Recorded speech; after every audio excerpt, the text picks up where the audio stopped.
amigos, bom dia, boa tarde, boa noite. Está começando mais um Talk to Biz, a nossa coluna semanal sobre estratégia, gestão, marketing e inovação.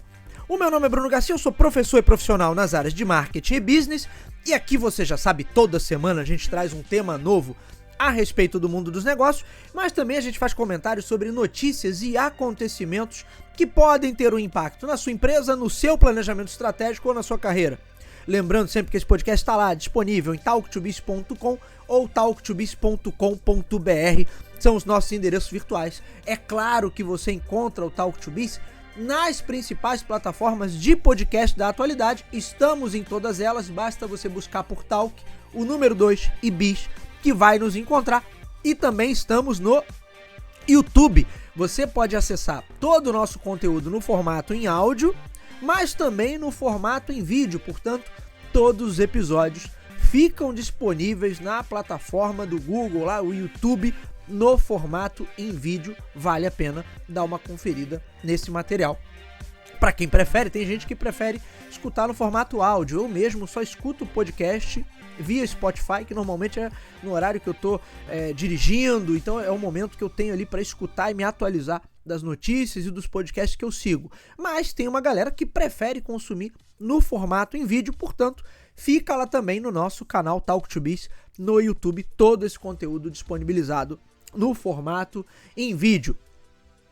E hoje vamos falar sobre hipercompetição, arenas competitivas, falar também de inovação, porque não tem jeito, mas falar principalmente sobre essa dinâmica da competição, que é uma dinâmica super importante. Nem sempre os gestores, as pessoas que estão em posições de decisão e os profissionais da área de marketing conseguem perceber e entender com clareza como é que essa dinâmica competitiva funciona e em quais arenas, de fato, as empresas acabam competindo.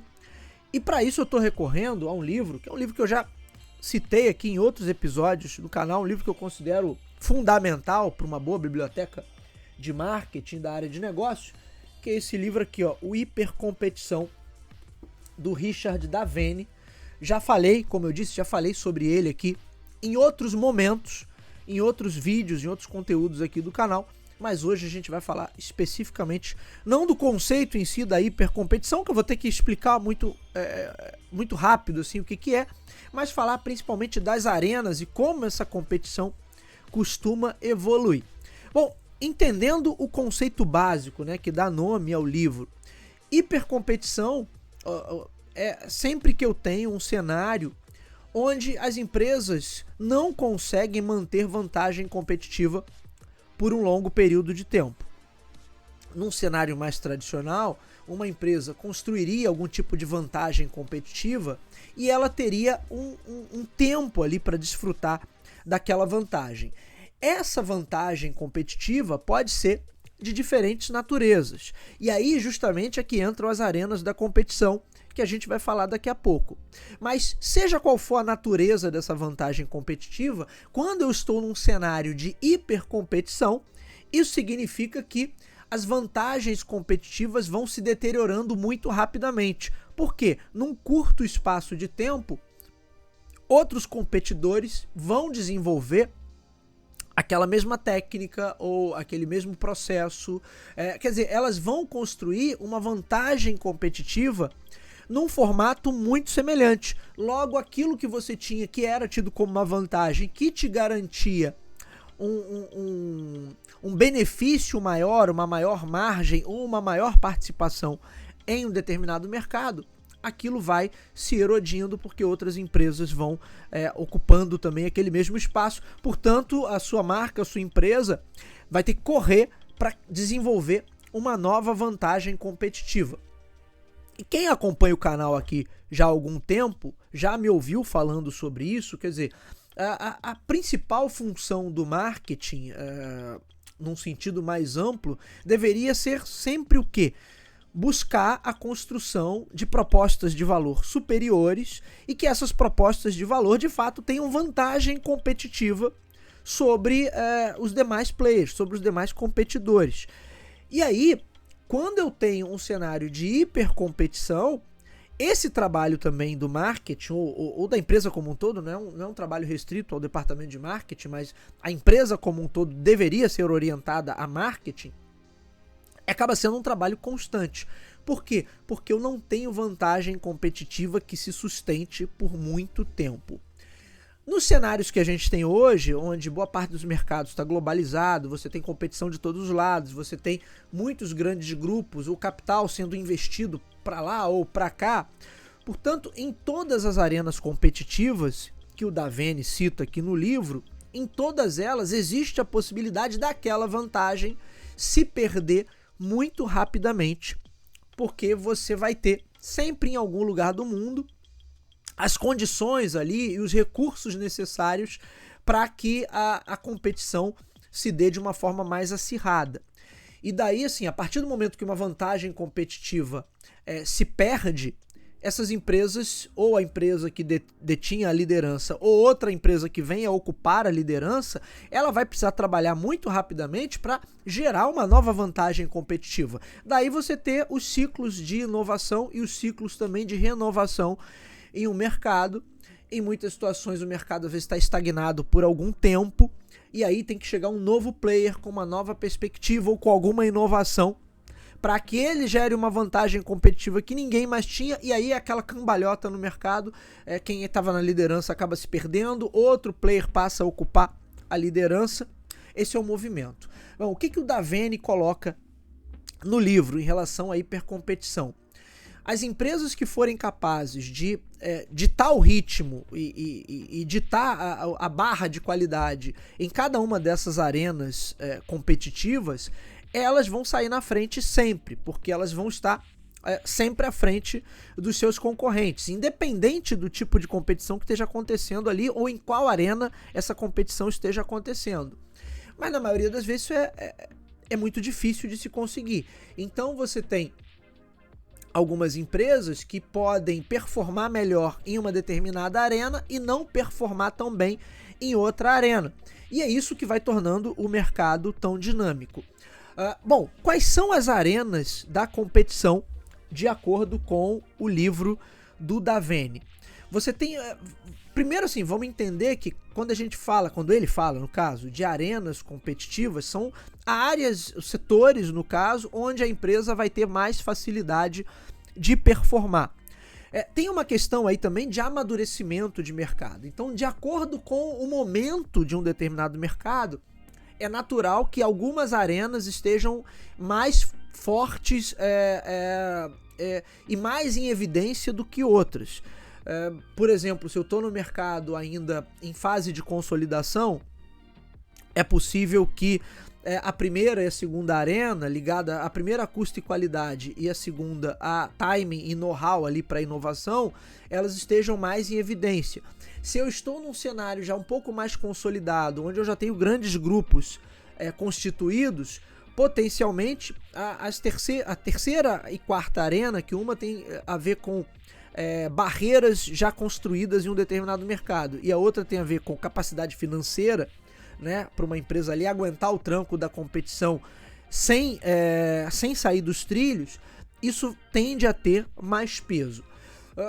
Agora, a visão do Davene não considera tanto a perspectiva de marketing, porque pela perspectiva de marketing, a melhor arena para você manter vantagem competitiva duradoura, ou seja, o que a gente chamaria de uma vantagem competitiva sustentável, é a segunda arena, a arena ligada a timing e know-how, para você desenvolver propostas de valor superiores e para você inovar. Vamos falar rapidamente de cada uma dessas arenas. A primeira está ligada a preço e qualidade.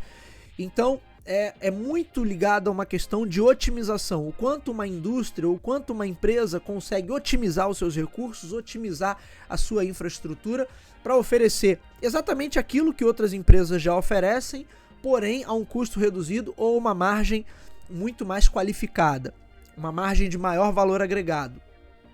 Isso é muitas vezes o resumo da competição em muitos cenários, porque as empresas, muitas vezes por serem geridas ali por pessoas desqualificadas ou despreparadas, enfim, os camaradas só conhecem essa arena e só conseguem trabalhar, né, com essa perspectiva. Então eles vão tentar otimizar custos o tempo todo, otimizar custos, não, otimizar infraestrutura, otimizar recursos, otimizar processos, otimizar equipe, para conseguirem funcionar de uma forma mais enxuta e com isso ou vender a um preço menor ou então manter o preço e trabalhar com uma margem mais poupuda. A gente já falou sobre isso num episódio antigo aqui do Talk to Biz, onde eu falei sobre competição para cima e competição para baixo. Vou deixar o link aí na descrição, mas basicamente o que isso quer dizer? Numa competição para baixo, eu estou o tempo todo buscando otimizar a minha infraestrutura e a minha estrutura de custos, e com isso, em algum momento, eu acabo esbarrando na qualidade. Então é difícil você manter esse equilíbrio entre estrutura de custos e qualidade quando você tem na liderança um camarada despreparado ou que só conheça essa ferramenta como instrumento de diferenciação competitiva. O mais provável de acontecer é que isso descambe para uma competição para baixo, ou seja, na tentativa de otimizar cada vez mais, as próprias indústrias ou as próprias empresas que atuam naquele setor, elas vão começar a deteriorar valor. Então elas vão mexer tanto na infraestrutura que isso vai atingir a qualidade daquilo que é vendido ou a qualidade daquilo que é entregue. E isso vai gerar um círculo vicioso, né? Um ciclo deletério para o mercado como um todo, porque eu tenho ofertas de cada vez menor qualidade circulando no mercado. Para o próprio público e para o próprio mercado, isso soa como um sinal de alerta. Aquele mercado vai perdendo relevância, então as pessoas vão estar também dispostas a gastar cada vez menos com aquilo. Por tabela, no ciclo seguinte, esse gestor desqualificado, o que ele vai fazer? Eu vou tentar economizar ainda mais. E aí ele vai, mais uma vez, buscar otimizações possíveis e impossíveis, prováveis e improváveis, para reduzir ainda mais o custo, e isso vai ter um impacto ainda mais nocivo na qualidade. Portanto, a primeira arena vamos dizer assim, é a arena mais do senso comum, onde as pessoas acham que reside a verdadeira competição. Então eu preciso fazer alguma coisa, olha, é um olhar muito mecânico e industrial para a coisa toda. O que eu preciso fazer para uma indústria ganhar mais dinheiro? Talvez ganhar mais mercado por uma perspectiva inicial, mas na sequência, se está difícil ganhar mais mercado, eu vou otimizar a minha infraestrutura para garantir um custo operacional menor, ou repasso isso para os meus consumidores na forma de um preço mais competitivo, ou eu mantenho o preço porque eu ainda tenho alguma predominância, alguma relevância ali naquele mercado por conta da minha marca, pela reputação que a empresa acumulou ao longo do tempo, pelo branding. Então eu mantenho o preço, mas como o custo é menor, a minha margem fica muito mais interessante. Esse é o melhor e o único caminho? Não, não é o melhor, tampouco é o único caminho, embora você olhando assim, sem muito compromisso, você vá ter a mesma percepção que eu, que parece que é o único caminho que boa parte dos gestores e boa parte das lideranças conhece. Qual é a segunda arena da competição? É o que é a arena que o Daveni chama de timing e know-how. Então tem a ver com a janela de oportunidade ali que a empresa consegue aproveitar para ocupar espaços, para lançar novos produtos, para aumentar o portfólio, para melhorar sua participação em determinados canais. Quando ela consegue ser ágil para aproveitar essas janelas de oportunidade, ela automaticamente se torna mais competitiva. E também tem a ver com o know-how, o quanto ela conhece daquele mercado e consegue aplicar esse conhecimento para gerar coisas de maior valor. Aí entra a parte da inovação. E nesse ponto eu consigo, se eu trabalhar bem a inovação, obviamente que não pode ser qualquer inovação, mas quando eu trabalho bem a inovação, talvez eu tenha uma chance de gerar vantagem competitiva sustentável, porque é aquela vantagem competitiva que eu vou conseguir manter por um tempo maior. Vamos falar das duas últimas arenas da competição e depois eu volto para essa segunda arena. O Daveni classifica a terceira arena como a arena de barreiras de entrada, barreiras comerciais ou barreiras regulatórias já impostas por quem chegou primeiro em um determinado setor. Essas barreiras sempre foram muito importantes para você garantir que um determinado mercado, que um determinado ecossistema estivesse mais blindado da concorrência externa. Porém, em cenários mais globalizados, em cenários mais desregulamentados, é claro que isso acaba não funcionando. Ou então em um cenário que mesmo regulamentado, mas que os órgãos regulatórios ali não conseguem ter um controle ou não conseguem exercer uma fiscalização, enfim, não conseguem garantir que aquilo que está no papel de fato seja aplicado na prática, aí a coisa descamba. Da mesma forma, as empresas vão estabelecer contratos ali, vão estabelecer parcerias e vão estabelecer compromissos umas com as outras que automaticamente criam barreiras ou criam minimamente dificuldades para quem está chegando depois. Portanto, você vai entrar com uma marca nova em uma determinada rede, esse cara vai falar, não, isso aqui eu não posso vender aqui porque eu já tenho parceria com a empresa tal. Ou então você vai entrar em um determinado cenário e as próprias empresas que atuam naquele cenário vão ter uma certa reticência em aceitar você porque elas já têm compromissos acordados com outros grupos e sabem que desagradar esses grupos pode prejudicar uma fatia maior do seu faturamento. Então elas vão também ser reticentes em relação a novas parcerias. E os contratos e as barreiras, enfim, que são naturais quando você tem um mercado que já está num passo além ali da evolução. Bruno, isso garante vantagem competitiva por mais tempo? Não necessariamente vantagem. Você, na verdade, está criando dificuldade para outros entrarem, mas não que você tenha, de fato, alguma vantagem competitiva. Por isso também vai aí uma crítica sobre essa análise, porque muitas vezes se pensa erroneamente que eu dificultar a vida dos outros significa que eu tenho vantagem em relação aos outros. Então, pelo contrário, muitas vezes a empresa fica até arrogante diante desse tipo de cenário, ela não possui vantagem real nenhuma e ela só se garante enquanto tem determinados acordos, determinadas relações contratuais ou regulatórias que a protegem de alguma maneira. Mas a partir do momento que aquilo ali, por alguma forma, por alguma razão, se desfaz, aquele contrato passa a não existir mais, aquela regra passa a não valer mais, essa empresa está totalmente exposta. Então o fato de eu ter algumas barreiras de entrada que me são favoráveis não garante que eu tenha vantagem ou não significa que eu tenha vantagem competitiva real sobre outras empresas.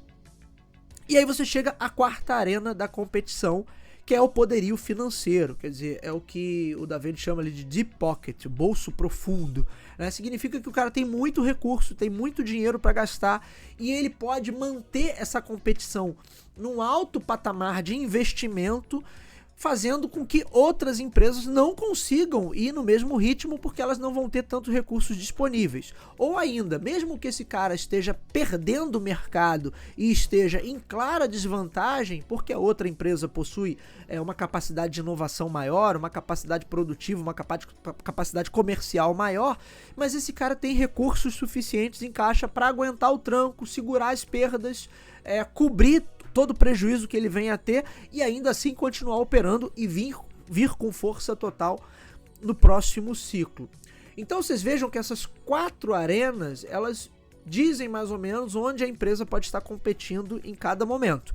Vamos voltar ali: custo e qualidade, timing e know-how, barreiras de entrada, relações contratuais ou relações regulatórias e, por fim, a capacidade financeira de uma determinada organização, que certamente pode não salvar a empresa, também é um ponto, né? Isso não dá à empresa necessariamente vantagem competitiva sustentável, mas dá a ela capacidade de sobrevivência por um longo período, mesmo que ela esteja perdendo e nas outras esferas. Inclusive, algumas grandes empresas, em muitas situações, acabaram encurraladas numa problemática financeira justamente porque fizeram amplo uso dos recursos ali nessa quarta arena competitiva, mas esqueceram do resto. Portanto, vamos lá, para uma empresa se manter competitiva no mercado, ela deveria pensar nessas 4 arenas. Cada uma tem um momento ali onde ela vai ser mais útil ou vai estar em maior evidência, mas eu preciso ter uma combinação boa nessas 4 arenas da competição. O que o Davey vai dizer? Que num cenário de hipercompetição, todas essas arenas tendem a ser em algum momento superadas e o mercado sempre vai caminhar em direção a um cenário de concorrência perfeita. O que é a concorrência perfeita pela visão dos economistas? É um cenário onde eu não consigo mais ter diferenciação nenhuma dos meus concorrentes e aquilo que é vendido passa a ser trabalhado numa lógica muito mais de commodity, ou seja, não tem mais diferenciação, vale o quanto pesa, né? Porque eu não tenho mais valor agregado e tudo tá ali funcionando meio que em cenário de paridade. Portanto, o mercado ou os competidores ali deveriam trabalhar para eu não chegar nesse cenário de concorrência perfeita, porque esse cenário de concorrência perfeita seria meio que o cenário ali da feira livre, né? Onde comprar 1 kg de tomate no feirante 1 ou comprar 1 kg de tomate no feirante 2 ou 3 não faz a menor diferença, a competição vai se dar, e nesse caso, única e exclusivamente por preço e pelas condições comerciais que são oferecidas ali por aquele camarada. Se ele consegue negociar melhor com você, te dar melhores oportunidades ali, fazer uma melhor oferta, ele acaba levando o freguês, porque diferencial mesmo entre o que é oferecido uma ou outra, você não tem. Isso é um ponto, né? Todas as 4 arenas competitivas são importantes, Bruno? São importantes. E uma empresa vai precisar montar ali, elaborar uma combinação de ações e de estratégias nessas 4 arenas competitivas para que ela fique sempre na dianteira. Porém, existe uma arena competitiva que a gente aqui na perspectiva do marketing dá muito mais importância, porque é a arena competitiva que vai gerar vantagem sustentável. Vejam bem que na primeira arena, preço e qualidade, um mercado que se desenvolve, ele todo vai caminhar para isso. Não tem jeito. Então, por mais que você tenha capacidade hoje superior para gerar preço e qualidade, mas em algum momento os demais concorrentes vão se igualar a você. Olhando pela perspectiva da terceira arena, né, barreiras de entrada, isso vai valer só no começo. A partir do momento que um player consegue furar esse bloqueio e acessar aquele mercado, isso também tende a perder relevância com o tempo. Então não vai ser uma arena, exceto assim, num cenário muito específico, onde você esteja num mercado muito regulado e muito controlado. No final das contas, essas barreiras tendem a perder sua relevância com o tempo e perder o impacto, porque a galera que chegar a partir daí já vai chegar preparada para atender a todos os aspectos regulatórios, a furar todos esses bloqueios e saber reduzir ou comer pelas beiradas até conseguir superar todas essas eventuais barreiras que tenham sido erguidas por quem chegou primeiro naquele cenário. E a quarta arena, a arena da vantagem financeira, ela no final das contas na teoria pelo menos é a mais simples de ser superada, basta você arrumar um investidor. Então, se você tiver por trás um grupo que faça a injeção de capital, faça a injeção de recursos e dê aquela alavancada no negócio, na verdade você não tem mais aí uma vantagem competitiva, né? Por isso eu falei que essas duas últimas, elas dão a impressão de gerar uma vantagem competitiva, mas na prática não geram. Então, na primeira, você tem uma vantagem competitiva que com o amadurecimento do mercado é natural que aquilo vá se esvaindo, e na terceira e na quarta você tem uma suspeita de vantagem competitiva, mas na verdade você está criando uma dificuldade para os outros. Você não necessariamente gera vantagem competitiva a partir disso, né? Em muitas situações a empresa se torna mais morosa, senta em cima do próprio sucesso e fica, e aí ela não desenvolve verdadeiramente vantagem competitiva. Isso quer dizer, meus amigos, que na prática a principal arena para você de fato gerar vantagem competitiva sustentável é a segunda arena, ligada a timing e know-how. Timing, entender as janelas de oportunidade que surgem, estar acompanhando de perto as movimentações de mercado para ocupar os espaços, para propor soluções, para propor saídas na hora que aquilo ali de fato é necessário. E aí entra o conceito de agilidade, a gente já falou aqui em vários episódios sobre esse conceito de business agility, tem um episódio incrível, aliás, 2 episódios que eu já gravei com o nosso querido Vitor Gonçalves. Vou deixar a capinha aí dos episódios na tela agora e vou deixar os links na descrição, onde a gente fala sobre agilidade nos negócios, e acho que é um conteúdo riquíssimo, acho que vale muito a pena vocês revisitarem esse conteúdo. Um é do ano passado, 2024, o outro é de 2020, eu acho, ou 2021, aquele período ainda que a gente estava na pandemia, mas vale muito a pena vocês darem uma olhada nesse material. E o know-how tem a ver com inovação, com capacidade de inovar, tanto de forma incremental, quanto a inovação radical ou inovação de ruptura. Inclusive eu tenho gravado, aí já tem vários episódios da nossa série Dilemas da Inovação. Em breve vem mais episódios por aí. Aliás, esse episódio poderia facilmente fazer parte, né, da série Dilemas da Inovação. Mas vai ter um, inclusive, onde eu vou falar sobre essas características, inovação de ruptura, inovação radical, inovação incremental. Mas é a capacidade, de fato, da empresa gerar propostas de valor superiores e a agilidade, a perspicácia para ela aproveitar o momento, aproveitar as janelas de oportunidade e aí ocupar espaços. Essa sim é a arena onde você consegue garantir que você tenha vantagem competitiva sustentável, vantagem competitiva por um período de tempo maior. Quer dizer que ninguém vai te copiar, que ninguém vai fazer igual? Não, isso não existe. Isso hoje é algo que não existe, salvo em situações muito específicas. Também esse cenário de produção de semicondutores ou de alguma droga específica. Mas do resto, tudo que é feito no planeta, alguém em outra parte do mundo consegue fazer igual, copiar ou fazer ainda melhor. Portanto, isso é o tipo de situação em que você não consegue mais gerar vantagem competitiva que seja sustentável eternamente. Ou por um período muito longo, assim, 10 anos, 15 anos, até o outro ter capacidade produtiva. Não.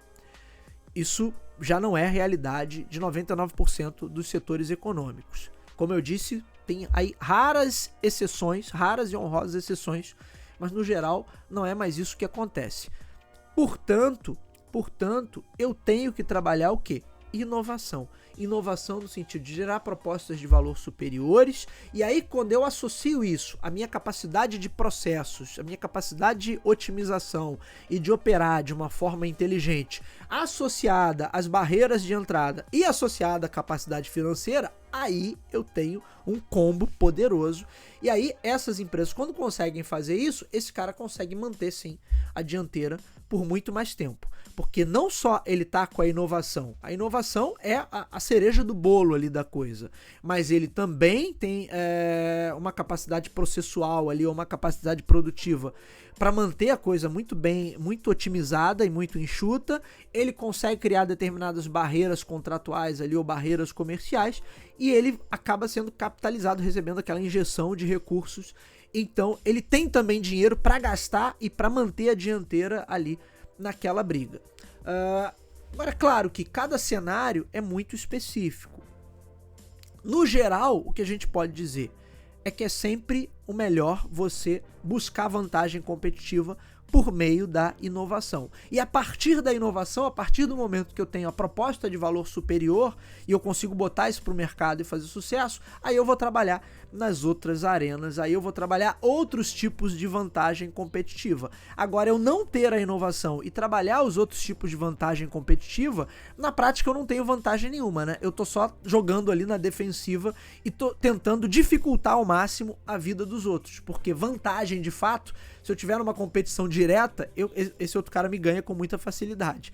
É como eu pegar dois lutadores ali e um é muito mais forte, claramente ele tem muito mais técnica do que o outro. O que esse mais fraco vai tentar fazer é tentar dificultar a vida do cara, correr, fugir, trapacear, enfim. Mas se ele for para um confronto direto, ele não tem a menor chance de vencer, porque ele não tá adiante, ele não possui de fato vantagem competitiva para se manter na dianteira. E aí fica mais uma vez o recado, né? A vantagem competitiva, ela começa a ser construída a partir da inovação e daí ela vai se derivar para outras esferas. Mas eu não posso partir do princípio contrário. Não, eu vou para outros caminhos e lá no final eu vou buscar a inovação. Isso pode até acontecer num sentido de evolução natural do mercado. Então, numa evolução natural do mercado, você começa primeiro com a capacidade produtiva, a capacidade de otimização e de entrega, e depois você vai melhorar o produto, né? Mas isso no mercado que está nascente, ainda está imaturo. Para mercados onde você já passou por esse processo de evolução e o pau já está comendo solto, Isso pode ser um recurso, mas um recurso muito e cada vez mais temporário.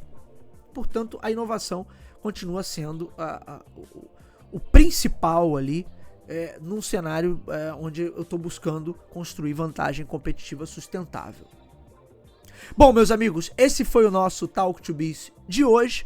O meu nome é Bruno Garcia, você me encontra nas principais plataformas sociais, Bruno Garcia no LinkedIn, Bruno_TalkToBiz no Instagram e também no Threads. O nosso programa está disponível nas principais casas do ramo e também no YouTube. Faço o convite também para que conheçam a nossa newsletter, assinem lá o canal Talk to Biz no Substack, é só entrar em talktobiz.com ou talktobiz.com.br que tem lá o botão para você conhecer, para você se inscrever, totalmente gratuito, só para acompanhar as atualizações que a gente faz no nosso blog. Por fim, fica sempre aquele meu convite, se você gosta do nosso conteúdo, ele agrega valor ao seu dia a dia profissional, aos seus estudos, à sua tomada de decisão, compartilhe, vamos atuar nessa corrente do bem, levando bom conteúdo, conhecimento qualificado sobre estratégia, gestão, marketing e inovação a um número cada vez maior de pessoas. É isso, meus amigos, hoje vou ficando por aqui, nos vemos na próxima, um abraço a todos, até lá!